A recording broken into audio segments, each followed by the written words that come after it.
the House Judiciary Committee's sweeping investigation into possible abuse of power by the president.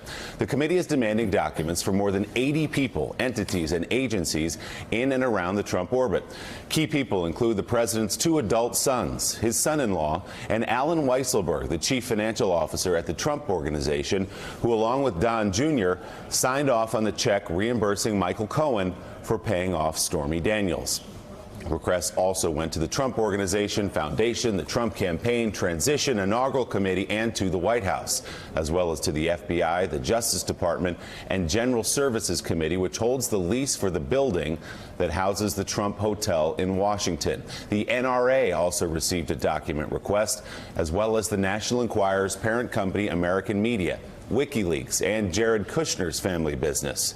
To ensure a swift response and no claim of executive privilege, committee chairman Jerry Nadler said the initial requests for documents are limited to those that already have been submitted to the special counsel, the Southern District of New York, or other congressional committees. The chairman explained what sets his investigation apart. Our job is very different from other law enforcement agencies. The special prosecutor has a specific mandate to investigate only the Russian interference with the election and possible collusion by the Trump administration or anybody else with that interference with the election, and only to look at crimes. The Southern District of New York also only looks at crimes. We have to look at a much broader question. We have to look at, our job is to protect the rule of law in this country. And that means we have to look at the 3 major threats to the rule of law that we have seen, and that is corruption, personal enrichment in violation of the Emoluments Clause. It means abuse of power, attacks on the press, attacks on the judiciary, attacks on law enforcement agencies, and obstruction of justice. Are you going to cooperate with Mr. Nadler? I cooperate all the time with everybody. And you know the beautiful thing? No collusion. It's all a hoax. You're going to learn about that as you grow older. It's a political hoax.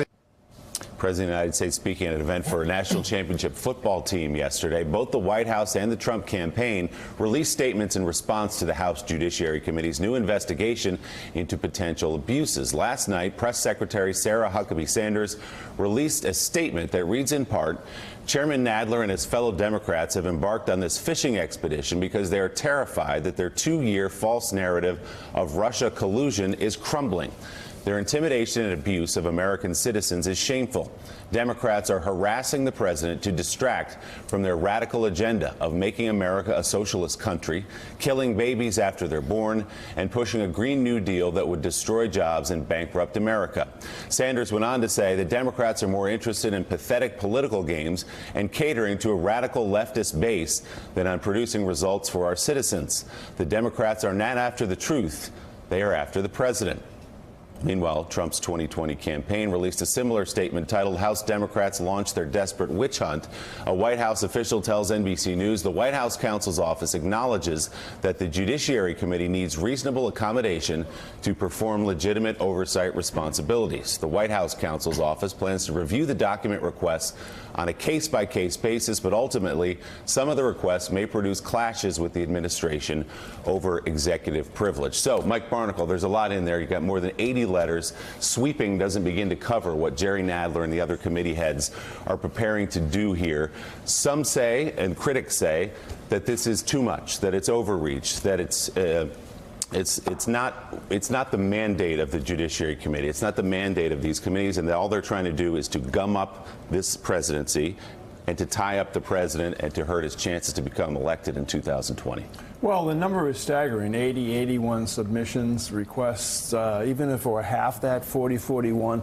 In effect, you would think from the outside looking in that this means the end, really, of the day-to-day operation of the Trump administration. They're going to be so tied up in responding and reacting to these requests internally in the White House that you can't see, given a staff that does not get exactly high marks to begin with, and the thinness of the staff, so many people have departed. How do they function, Jonathan, on a day-to-day basis with all of this hanging over their heads? They've certainly hired some new attorneys. They have staffed up to some degree. But yes, this is going to be overwhelming. And elections have consequences. And this is the moment that the White House has started to prepare for since that day in November when the Democrats took control of the House. This is game on. And last week, the Cohen hearing, in many ways, sort of was the opening act, and more than that, sort of laid out a roadmap of what's coming. This sort of touched upon all the different aspects of the president's life, his family, his business, that now that the House Democrats are going to seize upon with the power of the subpoena and the ability to go after, every part of the sort of Trump orbit, not just the presidency,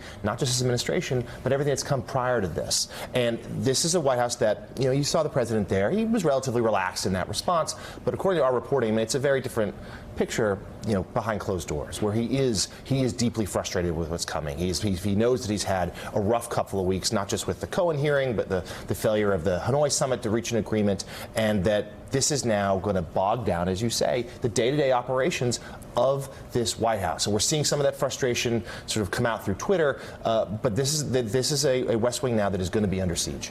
Tom, this is, as Jonathan says, precisely what Democrats promised. If they won, we're going to investigate. And going against what I stated as the sort of criticism of this, Jerry Nadler says, no, in fact, this is exactly our mandate, which is oversight of the president, oversight of the government. This is something Republicans should have been doing for 2 years. Any one of these issues could have been a massive scandal in any other administration, and I think in some ways we've simply gotten overwhelmed by the fact that there are so many of them. If this is a fishing expedition, then I think we have to take a line from Jaws. You're going to need a bigger boat because there's going to be a lot of fish. And there's a lot to look at here. And again, any one of these could have been a major congressional investigation. But the Republicans managed to stiff-arm these, as John said. Elections have consequences. This was something the Democrats said they would do, and they're doing it as they promised when they ran. So, Kristen, what does this mean for the day-to-day operations of the United States government? When you look at it, as Mike said, this is going to be a full-time job for this White House to produce the documents, to manage the pushback on it. This is going to take us through and into the campaign. Yeah, I would suggest this is very different in some ways than the message that many Democrats ran on and won on in many of these swing districts. That message was, we disagree with the president, we want to work with him when we can, we want to hold him accountable, which is very different from, we want to stop his administration from being able to do anything. In fact, that was what Republicans were trying to tell these voters. Hey, if you want your government to function, leave us in power. At least then there will be some minimal level of functioning. So I do think that to the extent that suddenly this gives Trump the ability to say, hey, you don't like what the government's doing? It's because I'm too busy tied up dealing with all of these requests. It further makes him kind of the victim figure for anything that goes wrong. Hey, it didn't go wrong because my administration handled it wrong. It went wrong because we can't possibly deal with crisis A, crisis B, and crisis C because 81 requests plus have come our way. And I think in some ways that may have been a strategic misfire on the part of Nadler. There are some of the folks on that list of 81 that I would be very interested in hearing from. Alexander Nix, former head of Cambridge Analytica, very interested to hear what he knows, what his role was with the campaign, any role he may have had in any potential alleged collusion. But there are other folks on that list where it's clear they just want to make the president look bad. And I think by stepping that far, they allow President Trump to set him up and say, look, I'm the victim here. Jackie, to Kristen's point, as she was speaking there, we put up a tweet, if we could put up again, from David Axelrod, of course, the former senior advisor to President Obama. He wrote this yesterday: maybe I'm missing something, but the hazard of an omnibus document demand by House Judiciary versus discrete serial ones is that, however legitimate the areas of inquiry, the wide-ranging nature of it is too easily plays into the witch hunt meme. So that's exactly Axelrod expressing the point that Kristen was making, Jackie, that maybe this does allow the President of the United States to dismiss everything now as a witch hunt.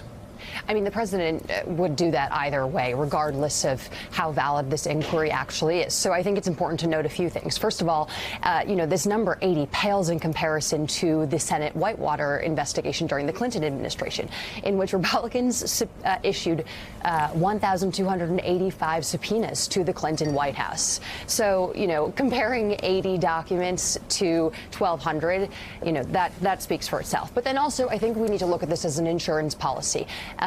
This is, the Mueller's scope investigation has been pretty limited. And it, as Alexandria Ocasio-Cortez said yesterday during a press conference, I think at the end of the day, people are realizing that this is really about the president's tax returns and his potential ties to foreign governments and whether or not they have leverage over the Trump administration.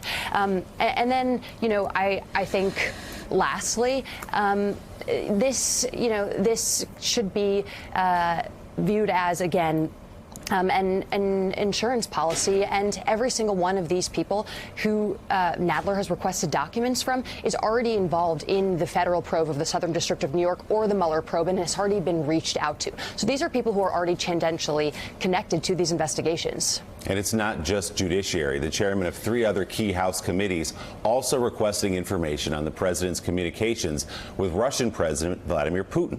The heads of the House Intelligence, Foreign Affairs, and Oversight committees have sent letters to White House Chief of Staff Mick Mulvaney and Secretary of State Mike Pompeo requesting a trove of documents and asking that the translators present for the meetings and calls be made available for interviews with their committees. The letters cite media reports that claim the president has taken steps to conceal details of his communications with the Russian president, reportedly seizing the notes from at least one meeting and directing at least one interpreter to keep quiet about what the two men discussed. Chairman Adam Schiff, Eliot Engel, and Elijah Cummings write this: on February 21st, we wrote a joint letter to you requesting basic information about whether the president in fact destroyed records relating to his conversations with President Putin in violation of the Presidential Records Act, or if he did not, where those records are currently located. They went on, the White House failed to provide any response to our inquiry. As a result, we are now expanding our investigation. So, Jonathan Lemire, this is not just a question of Jerry Nadler and House Judiciary Committee. This is a coordinated effort by, as you'll see, 6 or 7 different committees led by Democrats. That's right. And they've wanted the information about these Russia meetings from day one while they were happening. I mean, we still don't know what was discussed in that one-on-one meeting between Presidents Trump and Putin in Helsinki, where they met privately for 2 hours or so. But this here is all these fronts. This is going to be the backdrop of the next 2 years. This is going to be the backdrop of not just tying up, as we were discussing, the Trump administration's day-to-day operations, but this is the backdrop of the campaign. This is the backdrop of his re-election bid is going to be against all of these probes. And on one hand, yes, that is going to be, they're going to be under siege. That is going to be tough to sort of mount any sort of like a positive message from this White House when this is happening. But at the same time, this allows him to claim, as we've already seen, presidential harassment. That's his new sort of Twitter trope, is that he's going to say that we're under attack, and he's going to be able to, the idea of government overreach, democratic overreach, is going to be the theme day to day. Like, I'm the victim here, and, if you want the government to work, come back to me. Don't give them this power. We haven't mentioned it this morning, and not a whole lot of media attention has been focused on it. But one of the most important inquiries is occurring right now as we speak. Richie Neal is the chairman of the House Ways and Means Committee, and he's going after Donald J. Trump's tax returns. And if they get the tax returns, that opens up a whole new area of investigation that would truly interest, I think, large portions of the American public, without regard to your ideology. And again, Tom, that's one of the holy grails for Democrats, and one of the promises. They said if we get in, we can subpoena the tax returns. And, we're talking about the tax returns as though it's completely abnormal for a president to put forward tax returns, which is something presidents have been doing for a long time. I think a really important point here is, as Jackie said, he's going to call this a witch hunt no matter what you do. You could call one person and it's going to be a witch hunt. And the problem is that the White House is understaffed, undermanned, underpowered. All of these things together are just going to overwhelm the White House because they don't have a process for dealing with any of this stuff. I think one of the things that's interesting here is the call to bring in the translators, which I think really shows that the Foreign Affairs Committee in particular has said, we've really had enough of this.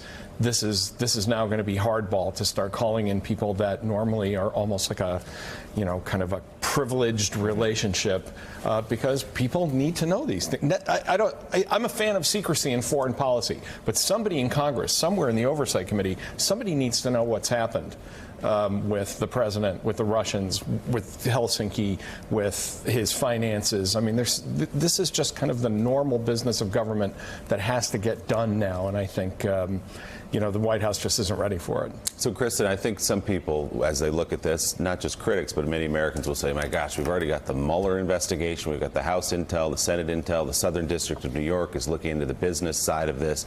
Do we really need another 2 years of investigations of Donald Trump to overlay what's already there? Well, I think to the point that you made, Tom, and that Jackie made, Donald Trump is going to say this is a witch hunt no matter what. But I think the breadth of what is being investigated and the number of investigations means that your median swing voter is more likely to believe Donald Trump when he says it rather than just his base. And so by giving him a little more room to make that argument and be credible to more people, I do think that it is helping enhance the chances that he gets reelected, that it's harming the chances for any real findings of these investigations to be viewed as, look, this was just the legal process taking its course. This is just oversight at work, which I think in some ways it makes it harder for someone like, say, a Bob Mueller. Let's say he finds something pretty serious. If it is one of a panoply of different investigations and Trump has more credibility with voters when he says this is a witch hunt, I think that would be really unfortunate. If Bob Mueller finds something serious and Trump is able to just sort of wave it away and is enhanced in his ability to do so by the fact that you had 81 different people, not just folks involving potentially Russia, but just trying to dig into every deal Trump's ever made, it gives him more credibility when he says he's the victim. I don't disagree with what you said, but you get back to a basic question. The reason for all these investigations, Donald J. Trump's family criminality over the scope of decades. You could start here in New York with rentals and building, and now it builds up. He's president of the United States. I mean, the scope of potential criminality in this thing is unheard of in a sitting president of the United States. And to your other point, I absolutely agree with you. By him doing this every day, witch hunt, no collusion, every day, multiple times a day, the public out there is just exhausted from all of this and really is too busy and too consumed with, enough is enough to focus on the criminality. But the public will. And it speaks to the bind the Democrats are in, where already we know that they're trying to tamp down the idea of impeachment because they feel like that would be overreach. Suddenly, if just even investigations become like that's a step too far, then their hands are tied. And I think you're going to see some Democrats say, look, maybe we'll stay away from the I word, but we're going to forge forward here with these probes. We need to figure out what's been happening. And a lot of people believe that this is the first step for Jerry Nadler toward impeachment if he can build that case. Thanks for checking out MSNBC on YouTube, and make sure you subscribe to stay up to date on the day's biggest stories. And you can click on any of the videos around us to watch more from Morning Joe and MSNBC. Thanks so much for watching.